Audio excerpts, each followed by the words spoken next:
বিশ্ব নবীর পথ চিরশান্তির পথ, অশান্ত বিশ্বে তুমি রহমত। এসো তাই মেধা মননে জেনে। আসসালামু আলাইকুম রহমতুল্লাহি তাআলা ওয়া বারাকাতুহু। ইন্নাল হামদুলিল্লাহ আলহামদুলিল্লাহি রাব্বিল আলামিন ওয়াল আকিবাতু লিল মুত্তাকিন ওয়া উসাল্লি ওয়া উসাল্লিম আলা সাইয়্যিদিল মুরসালিন ওয়া আলা আলিহি ওয়া আসহাবিহি আজমাইন, আম্মা বাদ। সম্মানিত দর্শক শ্রোতা ভাই বোনেরা, এনটিভির সাপ্তাহিক আয়োজন দরসে হাদিসের এই অনুষ্ঠানে আপনাদের সবাইকে মোবারকবাদ জানাচ্ছি। বরাবরের নেই আমরা আজও রিয়াদুস সালেহিন থেকে আপনাদের সামনে কোনো একটি অধ্যায় ধরে আলোচনা করব। আমাদের আজকের অধ্যায় বাব ফদলিল ইবাদাতি ফিল হারজ। যখন জটিল এবং কঠিন পরিস্থিতি দেখা দেয় তখন ইবাদত করার যে ফজিলত, সেই অধ্যায় থেকে প্রথমে হাদিসটি পড়ছি, তারপর ধীরে ধীরে আমরা ব্যাখ্যা করব ইনশাআল্লাহ। আশা করি আমরা মনোযোগ দিয়ে শ্রবণ করব এবং কোরআনিক গাইডলাইন, হাদিসের গাইডলাইন, নবী মুহাম্মদ রাসূলুল্লাহ সাল্লাল্লাহু আলাইহি ওয়াসাল্লামের দিক নির্দেশনা নিয়ে আমরা আমাদের জীবনকে নতুন করে সাজানোর প্রয়াস পাবো ইনশাআল্লাহ। আমাদের সমস্যাগুলো দূর করার জন্য কোরআন সুন্নাহর গাইডলাইনগুলো আমরা গ্রহণ করব ইনশাআল্লাহ। আন মাকাল ইবনে ইয়াসার রাদিয়াল্লাহু তাআলা আনহু قال قال رسول الله صلى الله عليه وسلم العبادة في الحرج كهجرة إلي رواه মুসলিম। আমি যে হাদিসটি পড়েছি এই হাদিসটি বর্ণনা করেছেন একজন প্রসিদ্ধ সাহাবী, যার নাম হলো মাকাল বিন ইয়াসার রাদিয়াল্লাহু তাআলা আনহু। তিনি বলছেন আল্লাহ রসুল সাল্লাল্লাহু আলাইহি সাল্লাম তিনি বলছেন আল্লাহ রসুল সাল্লাল্লাহু আলাইহি সাল্লাম ইরশাদ করেছেন, আল ইবাদাতু ফিল হারজি কাহিজরাতিন ইলাইয়া। যখন ফিতনা ফাসাদ দেখা দেয়, যখন জটিল কঠিন পরিস্থিতি সৃষ্টি হয় কোনো সমাজে, কোনো রাষ্ট্রে অথবা মানুষের মাঝে, ওই মুহূর্তে এবাদত করতে পারা, আল্লাহর এবাদত করা, এর মর্যাদা কীরকম? কাহিজরাতিন ইলাইয়া। আমি নবী জীবদ্দশায়, আমি নবী থাকাকালীন কেউ যদি সব ছেড়ে দিয়ে, তার বাবা মা জ্ঞাতি গোষ্ঠী বাড়ি গাড়ি সব ফেলে দিয়ে আমার কাছে চলে আসলে যেরকম মর্যাদা ছিল, কেউ যদি ফিতনায় পড়ে ইবাদত করে তাহলে তার মর্যাদাটা সেরকম হবে। হাদিসটি মুসলিমে রয়েছে। সম্মানিত ভাইরা, এই হাদিসে মাত্র দুটি বিষয় আমরা দেখতে পাচ্ছি। একটি হলো ইবাদত, আর একটি দেখতে পাচ্ছি ফিল হারজ, ফিতনা ফাসাদ। তো প্রথমে আমরা যেটি আলোচনা করতে চাই, ফিতনা ফাসাদ কাকে বলা হয়, হারজ মানেটা কি? নবীজি সাল্লাল্লাহু আলাইহি ওয়াসাল্লাম অসংখ্য হাদিসের মধ্যে হারজের ব্যাখ্যা করেছেন। সাহাবা একরাম জিজ্ঞাসা করছেন মাল হারজ, তখন নবীজি সাল্লাল্লাহু আলাইহি ওয়াসাল্লাম বলছেন যে আল কাতল, হারজ হলো হত্যা। এমন জমানা চলে আসবে যে মানুষ যখন হত্যা করবে, ঠুনকু কারণে একজন আরেকজনকে হত্যা করবে, সে মানে জানেও না কী কারণে তাকে হত্যা করছে, যৎসামান্য প্রলোভন অথবা কিছু স্বার্থ। একজন হয়তো তাকে বলবে যে তোমাকে 5,000 টাকা দিলাম, তাকে মেরে ফেলবে, বলবে মেরে ফেলবো। অন্য হাদিসে নবীজি সাল্লাল্লাহু আলাইহি ওয়াসাল্লাম বলেন এমন এক জমানা সামনে চলে আসবে যে একজন লা ইয়াদ্রিল কাতিলু লিমাযা কাতালা, একজন হত্যাকারী সে জানে না কেন তাকে হত্যা করলো, আর একজন নিহত ব্যক্তি সেও এটা বুঝতে পারলো না যে আমাকে কি কারণে হত্যা করা হলো। নবীজি সাল্লাল্লাহু আলাইহি ওয়াসাল্লাম অন্য হাদিসে আরও ব্যাখ্যা করে দিয়েছেন। তিনি বলছেন যে কিয়ামতের আগে জাহালাত বেড়ে যাবে, এলেম উঠিয়ে নেওয়া হবে, তারপরে সময়ের বরকত কমে যাবে, হত্যা নিধন বেড়ে যাবে। তো এই ধরনের জটিল পরিস্থিতিগুলো কিয়ামত যতই ঘনিয়ে আসবে ততই কিন্তু অবস্থাগুলো এরকম হতে থাকবে। অন্য আরেকটি হাদিসে নবীজি সাল্লাল্লাহু আলাইহি ওয়াসাল্লাম সাবধান করলেন। তিনি এই হাদিসটি বর্ণনা করেছেন আবু হুরায়রা রাদিয়াল্লাহু তাআলা আনহু, হাদিসটি মুসলিমে রয়েছে। তিনি বলছেন নবীজি সাল্লাল্লাহু আলাইহি ওয়াসাল্লাম ইরশাদ করেছেন বাদিরু বিল আমালি ফিতানান কা কিতাইল লাইলিল মুজলিম, যে ওই ফিতনা ফাসাদ যেটি আধার রাতের ন্যায় ঘনীভূত হতে থাকবে। রাত যতই বাড়তে থাকে ততই অন্ধকার বেশি ঘন হতে থাকে। তো ফিতনাও কিয়ামতের আগে দিয়ে এরকম বাড়তে থাকবে, একের পর এক ফিতনা, একের পর এক ফিতনা। মানুষ একটা ফিতনা নিয়ে চিন্তা করবে, এরপরে দেখা যাবে যে এটি তার কাছে স্বাভাবিক হয়ে গেছে, এর চেয়ে জটিল কঠিন আরও বড়টা চলে আসবে। তখন তার অবস্থা এরকম হবে যে ঠিক আছে এটাকে মেনে নিলাম। ফিতনা আসলে কি করতে হবে, নবীজি সাল্লাল্লাহু আলাইহি সাল্লাম এই হাদিসের মধ্যে আমাদেরকে সেই গাইডলাইন দিলেন। যখন ফিতনা চলে আসে, ফিতনা ফাসাদ মানে মানুষ হক না হকের তমিজ করতে পারে না, দুইয়ের মধ্যে পার্থক্য করতে পারে না। হালাল হারাম মানুষের কাছে সমান মনে হয়, লজ্জা তারপরে নির্লজ্জতা দুটি একই রকম মনে হয়। বরং আপনি এখন যদি দেখেন তাহলে দেখবেন যে লজ্জাটাকে কেমন যেন একটা হাসির বস্তু মনে হয়, আর নির্লজ্জতাটাকে একটা ক্রেডিট মনে হয়। যারা ভালো চলেন, ভালো শালীন পোশাক পরছেন, তাকে নিন্দাবাদ করা হচ্ছে। আর যারা নাকি নির্লজ্জ বেহায় মনোবতা চলছেন, তাদেরকে সাধুবাদ জানানো হচ্ছে। সেই জন্য নবীজি সাল্লাল্লাহু আলাইহি ওয়াসাল্লাম বলছেন যে রাত আসলে যেরকম ধীরে ধীরে অন্ধকার বাড়তেই থাকে, ফিতনা এইভাবে বাড়তেই থাকবে। অতএব তোমরা বসে থেকো না, তোমরা ওই ফিতনা আসার আগেই ইবাদত করতে থাকবে। আর যদি ফিতনা চলে আসে তখন কি করতে হবে? এখন আমি কোন দিকে তাকাবো? আমি কি মামলা মুকদ্দমা সামলাবো, নাকি মামলা মধ্যে জড়াইয়ে যাব? মানুষ যেরকম মারামারি করছে, খুন খারাপি করছে, ছিনতাই করছে, সম্পদ নিয়ে ব্যস্ত হচ্ছে, তারপরে মানুষ তাদের যৌনতা উগ্রতা নিয়ে যখন ব্যস্ত হচ্ছে, আমি কি তখন সেইখানেই জড়িয়ে যাব? নবীজি সাল্লাল্লাহু আলাইহি ওয়াসাল্লাম সেই জন্য গাইডলাইন দিয়ে উদ্বুদ্ধ করলেন, তার উম্মতকে উৎসাহ দান করলেন যে এইরকম জমানায় যখন পরিস্থিতি এরকম জটিল কঠিন হয়ে যায়, খুন খারাপি যখন বিস্তৃতি লাভ করে, তখন তুমি সেইখানে যথাসম্ভব এই ফিতনা থেকে মুক্ত থাকো। সেখানে তুমি যেও না, তুমি তোমার ঘরের ভিতরে বসে থাকো, তুমি মসজিদে চলে যাও, তুমি ইবাদত করতে থাকো। নবীজি সাল্লাল্লাহু আলাইহি ওয়াসাল্লাম মূলত এই হাদিসের মধ্যে আমাদেরকে এই ফিতনার জামানায় আমরা কিভাবে নিজেকে রক্ষা করব, আল্লাহর থেকে কিভাবে সাহায্য কামনা করব, সেটি তিনি আমাদেরকে গাইডলাইন করেছেন। আল্লাহ সুবহানাহু ওয়া তাআলা কোরআনে কারিমে বললেন, ইস্তাঈনু বিস-সাবরি ওয়াস-সালাহ। তোমাদের যদি সাহায্যের প্রয়োজন হয়, কেন আল্লাহ সাহায্যের প্রয়োজন হবে না? যখন আমি এমন দেখছি আমার জান বাঁচছে না, আমার মেয়ের ইজ্জত বাঁচছে না, আমার ছেলের জীবনের কোনো দাম নেই, যখন অবস্থা এরকম যে আমার টাকা পয়সার কোনো দাম নেই, আমি যে একটা মানুষ, আমি যে সমাজের একটা মেম্বার, এর কোনো মূল্য নেই, তখন আমি কি করব? আল্লাহ সাহায্য ছাড়া তো আমার আর কোনো উপায় নেই। হক কথা তো কেউ শুনবে না, না হকেরই রাজত্ব থাকবে। তখন কি করতে হবে? নবী যখন গাইডলাইন দিলেন কি, তখন তোমরা ইবাদত করবে, সলাত কায়েম করবে, আর সবর করবে, ধৈর্য ধারণ করবে। এরপর আল্লাহ সুবহানাহু ওয়া তাআলা বলেন, ইস্তাঈনু বিস-সাবরি ওয়াস-সালাহ ওয়া ইন্নাহা লাকাবীরাতুন ইল্লা আলাল খাশিঈন। আল্লাহ সুবহানাহু ওয়া তাআলা বললেন, তোমরা সলাত এবং সবরের মাধ্যমে আল্লাহর কাছে সাহায্য চাবে, তবে হ্যাঁ, ধৈর্য ধারণ করা, সবর করা এবং নামাজের মাধ্যমে আল্লাহর কাছে সাহায্য চাওয়া এটা কঠিন বিষয়। ইল্লা আলাল খাশিঈন, তবে যারা আল্লাহকে ভয় করবে তাদের জন্য সেটি সহজ হবে। সত্যিই আপনি যখন বিপদের সময় এইভাবে ইবাদত করবেন, দেখবেন আল্লাহ সুবহানাহু ওয়া তাআলা আপনার মন থেকে ভয় ভীতি এগুলি দূর করে দিয়েছেন। একটা পর্যায়ে এমনও তো হতে পারে যখন ফিতনা চলে আসে, ধরেন সমানে খুন খারাপি নিধন হচ্ছে, আর ফিতনা আর কি, যেমন ধরুন এই যে এখন ডেঙ্গুর প্রকোপ দেখতে পাচ্ছেন, এটা কি আল্লাহর পক্ষ থেকে দেয়া একটা ফিতনা নয়?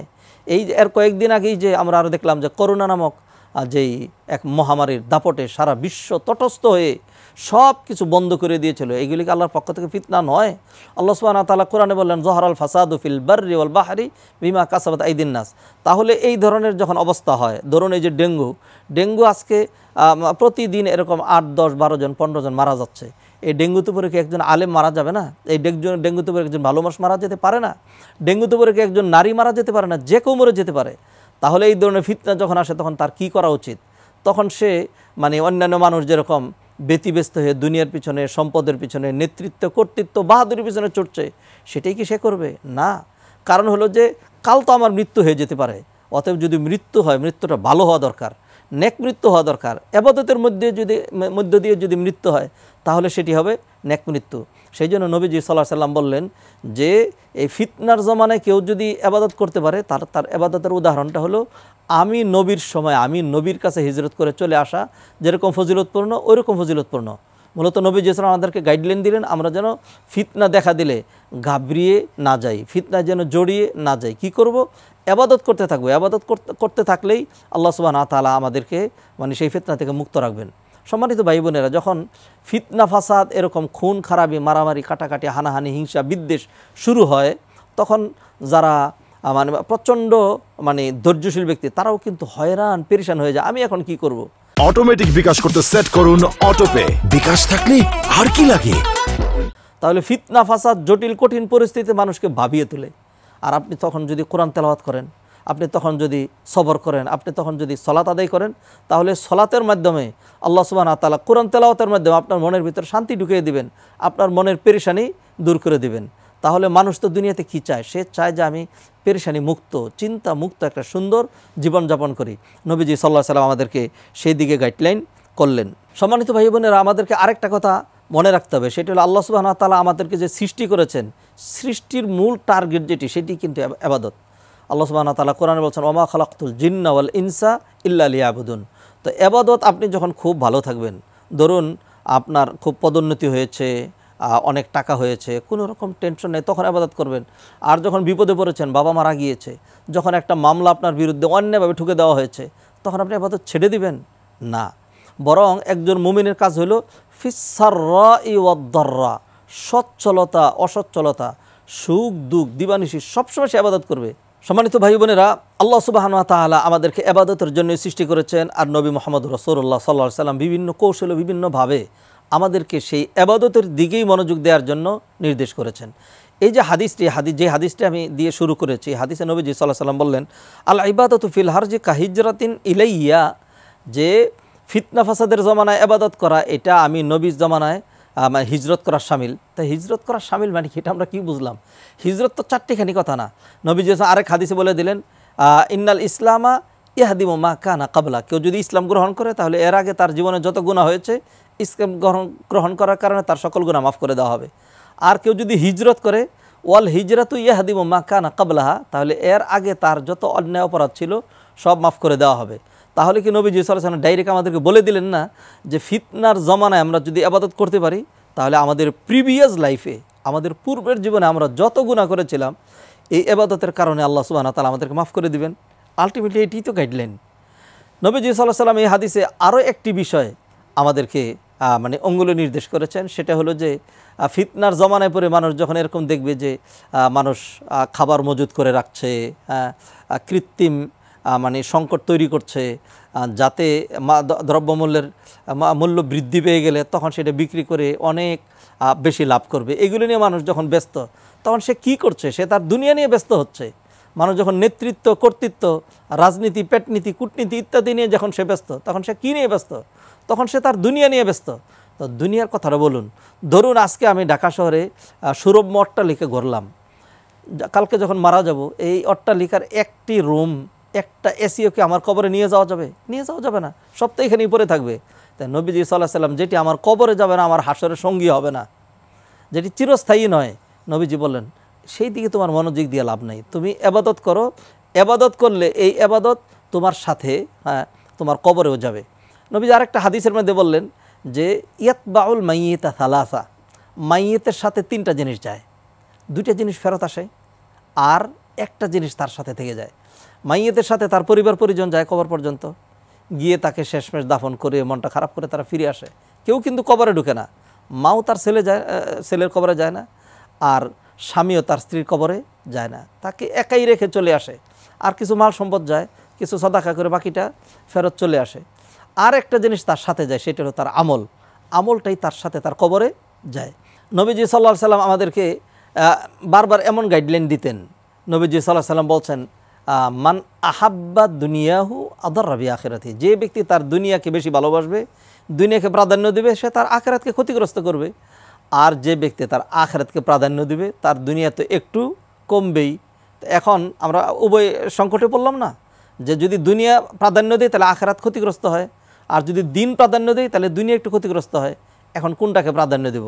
নবীজি সবচেয়ে বেটার হলো দুইটার মধ্যে সমন্বয় সাধন করা, যেমনটি আল্লাহ সুবহানাহু ওয়া তাআলা শিখালেন, রব্বানা আতিনা ফিদ দুনিয়া হাসানা ওয়া ফিল আখিরাতি হাসানা। হাত যদি কখনো এমন হয় যে দিন এবং দুনিয়া দুইটা পাশাপাশি একদম কন্ট্রাডিক্টরি, হয়তো জুমার নামাজ পড়বেন তাহলে 10,000 টাকা ছুটে যাবে, আর 10,000 টাকা যদি পেতে চান তাহলে জুমার নামাজ ছুটে যাবে। এখন কি করবেন?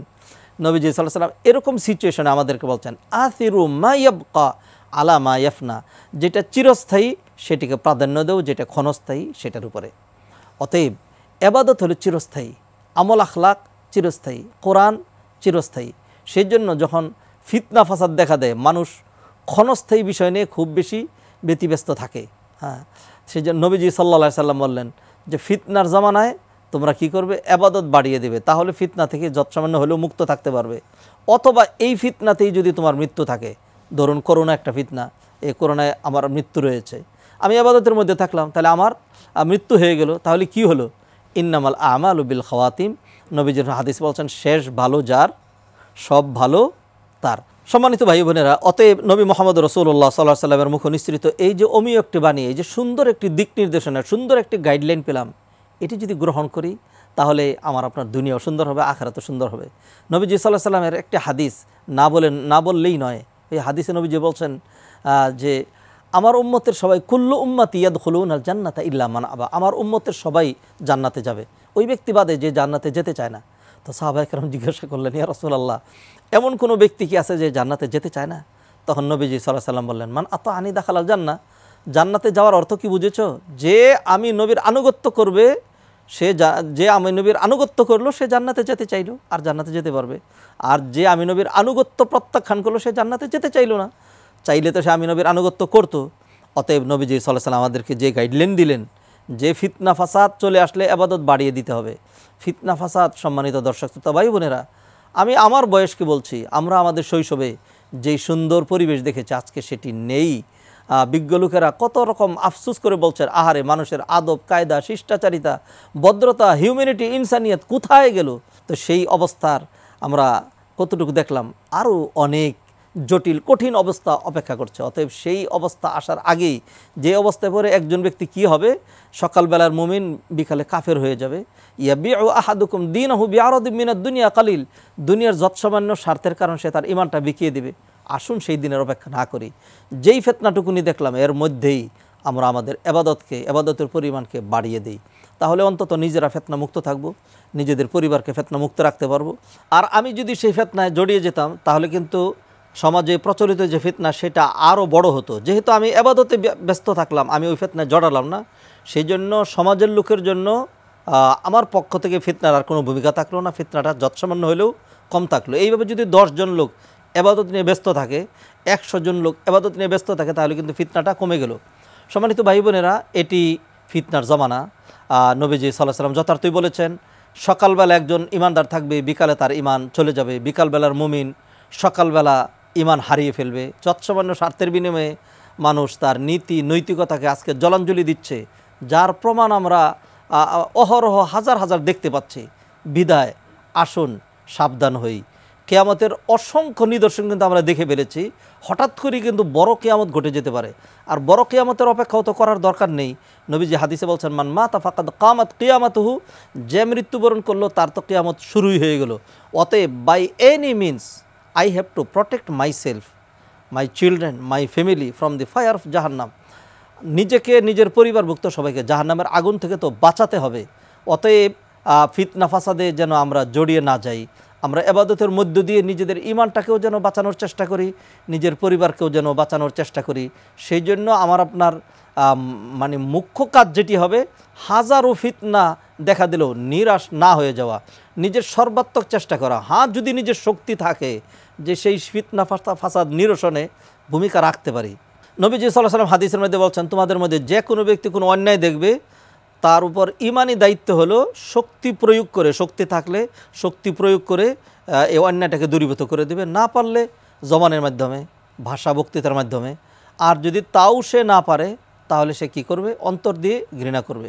তাহলে আজকে সমাজে যে ফিতনা ফাসাদ গর্হিত কাজ হচ্ছে, সেখানে কিন্তু নিছক চুপ থাকার কোনো উপায় নেই। হ্যাঁ, যদি অবস্থা এরকম হয় যে সেখানে বলার মতো কোনো উপায়ই নেই, তাহলে অন্তত মানে নিজের ক্ষতি তো করা যাবে না, নিজেকে বাঁচাতে হবে। সেই জন্য যেটি করতে হবে, নবীজি সাল্লাল্লাহু আলাইহি ওয়াসাল্লাম সেই গাইডলাইনটি দিলেন। সেটি হলো, তিনি বলছেন, আল ইবাদাতু ফিল হারজি কা হিজরাতিন ইলাইয়া, ফিতনার সময় ইবাদত করা আমি নবীর কাছে হিজরত করে চলে আসার শামিল। অতএব ইবাদত নিয়ে ব্যস্ত থাকতে হবে। এই হাদিসে নবীজি সাল্লাল্লাহু আলাইহি ওয়াসাল্লাম আলটিমেটলি আমাদেরকে গাইডলাইন দিলেন, যখন জটিল কঠিন পরিস্থিতির সৃষ্টি হয় তখন তোমরা নেককারদের সাথে থাকবে, ভালো মানুষের সাথে থাকবে। খারাপদের সাথে জড়ালে তাহলে তোমরাও কিন্তু ফিতনায় জর্জরিত হয়ে যাবে। আসুন নিজের জন্য, সমাজের জন্য, সবার জন্য আমরা ফিতনা মুক্ত জীবন কামনা করি। নবীজি সাল্লাল্লাহু আলাইহি ওয়াসাল্লাম সেই জন্য দোয়া করতেন, আমরাও যেন দোয়া করতে ভুলে না যাই। দোয়া করবো আল্লাহর কাছে সবসময়, আল্লাহুম্মা ইন্না নাউযু বিকা মিনাল ফিতান মা যাহরা মিনহা ওয়া মা বাতান। হে আল্লাহ, যে সকল ফিতনা দেখা দিয়েছে সেখান থেকেও আপনার কাছে আশ্রয় চাই, আর যে সকল ফিতনা এখনও দেখা দেয়নি সেগুলোর অনিষ্ট থেকেও আপনার কাছে আশ্রয় চাই। আল্লাহ সুবহানাহু ওয়া তাআলা আমাদের এই দর্স হাদিস থেকে উপকৃত হয়ে নিজেদের ফিতনা মুক্ত থেকে বেশি বেশি ইবাদত করার তৌফিক এনায়েত করুন, এই কামনা ব্যক্ত করে আজকের মতো এখানেই শেষ করছি। ওমা তৌফিক ইল্লা বিল্লাহ। আসসালামু আলাইকুম ওয়া রাহমাতুল্লাহি তাআলা ওয়া বারাকাতুহু। অশান্ত বিশ্বে তুমি রহমত, এসো তাই মেধা মননে জেনে